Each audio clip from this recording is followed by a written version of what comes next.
How you doing? You doing good? Doing good. I'm good, man. Thanks. Happy birthday. Well, thank you.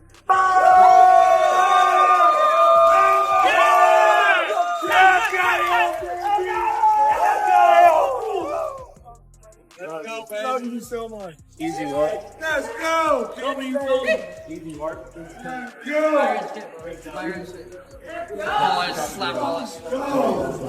After his fight with Jake Paul, Mike Tyson was captured in a rare, unguarded moment in his locker room.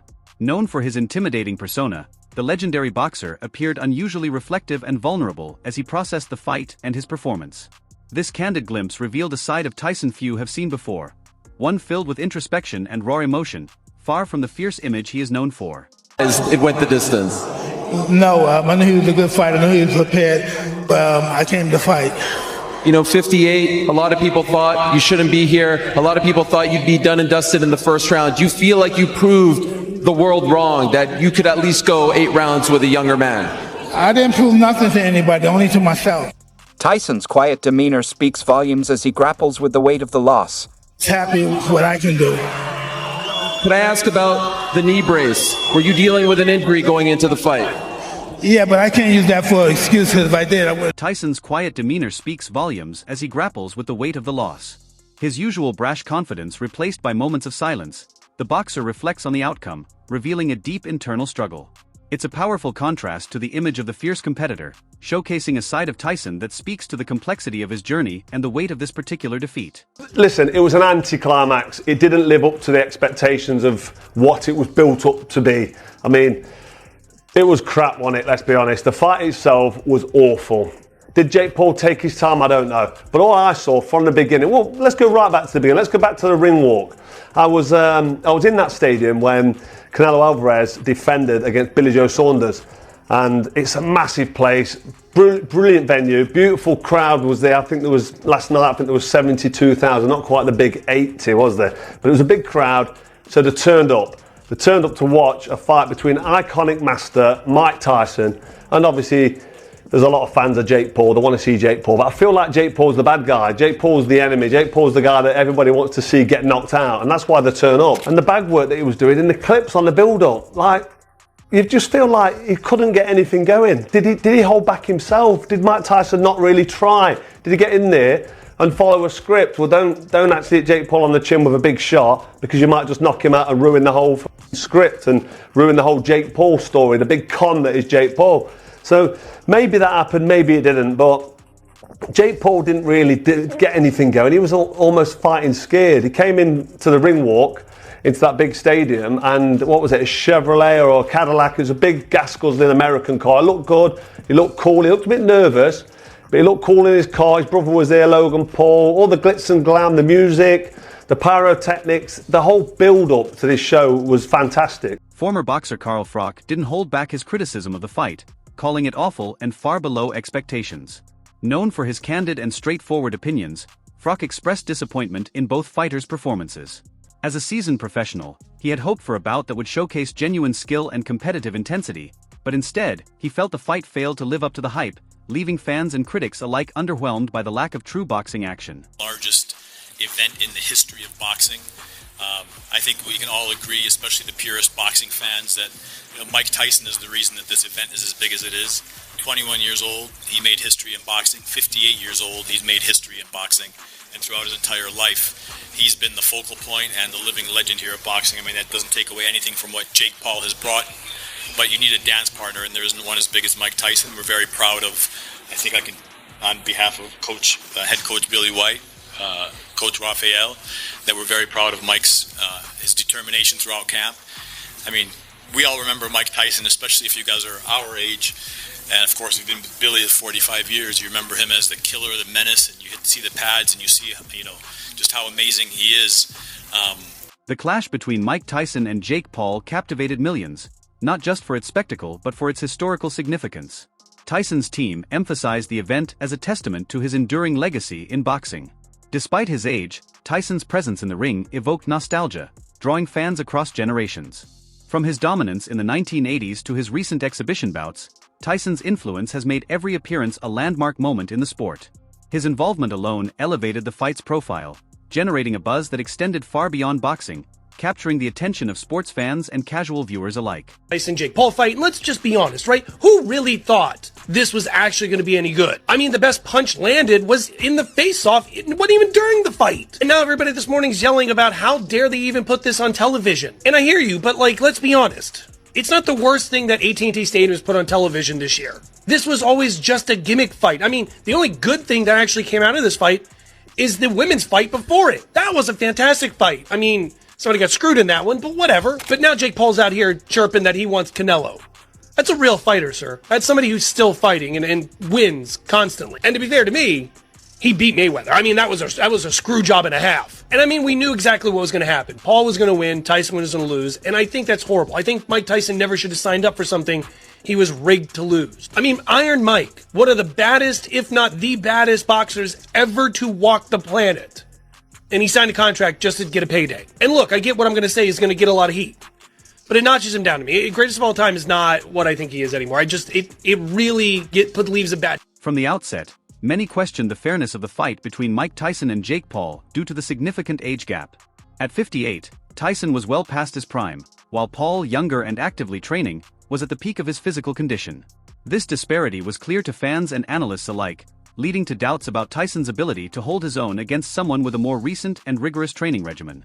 The concern was whether Tyson could overcome the effects of age and his limited recent ring experience to compete at a high level against a fighter in his prime. Oh, like a lot of people, I just got done watching this fight on Netflix between Jake Paul and Mike Tyson. And while it wasn't the greatest fight of all time, it did have something to it that I made a video about just the other day. What I'm referring to is a video I made where I checked Google's results for the fight before it happened. And what I found on Google, which I showed in that video, is it said Jake Paul would win that fight by decision after 10 rounds. Of course, it was an 8-round fight, so that part wasn't correct. But Google essentially had the fight results right. Now, like I said in that video, maybe it was a glitch, maybe it was a coincidence, maybe it was AI just making a guess. But somehow, the accurate results of the Mike Tyson-Jake Paul fight were available to everyone on Google a couple days before. This whole thing just seemed strange to me, but I'm not saying it was predetermined or anything like that. I'm just still wondering how Google could have fight results before the fight happened. Let me know your opinion on the fight if you watched it, and the whole situation with Google having the results about 2 days. One of the more intriguing aspects of the Tyson-Paul fight was the early predictions that surfaced even before the final bell. Google's algorithm, analyzing factors like past match statistics and public sentiment, had already forecasted Jake Paul as the likely winner, a prediction that ultimately proved accurate. This sparked speculation among fans and critics, with some questioning whether the fight was scripted or influenced by external forces. The accuracy of the prediction fueled rumors that there might have been more at play behind the scenes, adding to the controversy surrounding the bout. Michael, Michelle, if it starts with an M, do not talk to me until Monday. I'm just playing. I just really didn't want him to lose to Chicken Little. Like, I'm so irritated right now. Boo, tomato, tomato. But to beat 58, he did that. Them legs was looking like pretzel sticks, though. Legs were giving chopsticks. I really blame Drake. Anybody that he bet on lose every time. He been losing all year. But I can hear all the uncles at Thanksgiving right now. I'm not Mike Tyson nephew, young bull. You don't want none of this. Like, please, before you break your back, please. The commentators was getting on my nerves, but you know who Fade I really want to call out? Netflix. Netflix, come see me, because what was that? It was glitching the whole time. What are you doing? Somebody explain this to me, please. I bet Natalie Nunn on the phone right now trying to get Taylor and Serrano on the next season of Baddies. Cedric the Entertainer was giving bottle of perfume, cologne. Was giving Ferrero Rocher. It looked like he sold frankincense and myrrh. But yeah, honestly, this was a waste of time. I know Mike just wanted the bag, but you could have said no to this, for real. I really wanted us to get our lick back from that election, but it's cool. Just know, don't try it. Don't try it. I'm just glad he didn't get knocked out. And I feel like Jay could have did it, but he respected him. So before the fight, rapper and entrepreneur Drake made headlines by placing a bold $355,000 bet on Mike Tyson to win. Given Tyson's age and the skepticism surrounding his chances against the younger, more active Jake Paul, the wager surprised many. Fans and analysts speculated about Drake's confidence in Tyson, questioning why he would risk such a significant amount under these circumstances. The bet raised eyebrows, with some wondering if Drake had inside knowledge or simply believed in Tyson's legendary skill, despite the challenges presented by his age and recent inactivity. Takeaways from Jake Paul versus Mike Tyson. I'm still in disbelief this actually happened. Number one, what the did we just watch? I'm speaking directly to Netflix's 280 million worldwide subscribers. Were any one of you entertained by this?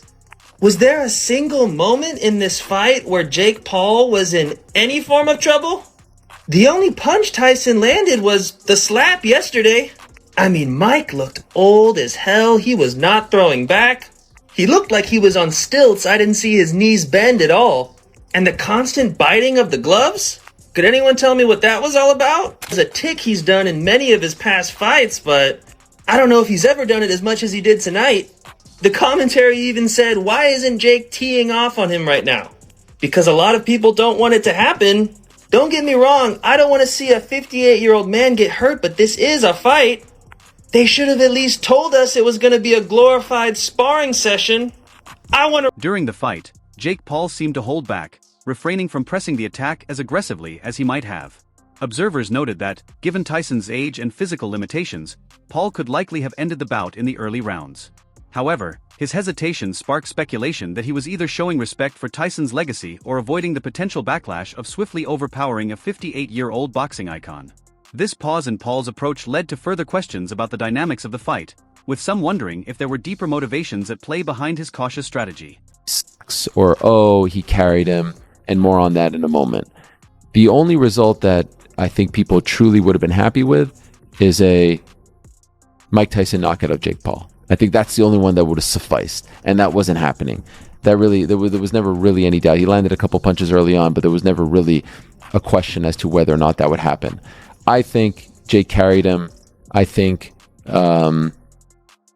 Jake didn't want to knock him out. I'm not sure if he could have, but he definitely took his foot off the gas last couple rounds, for sure.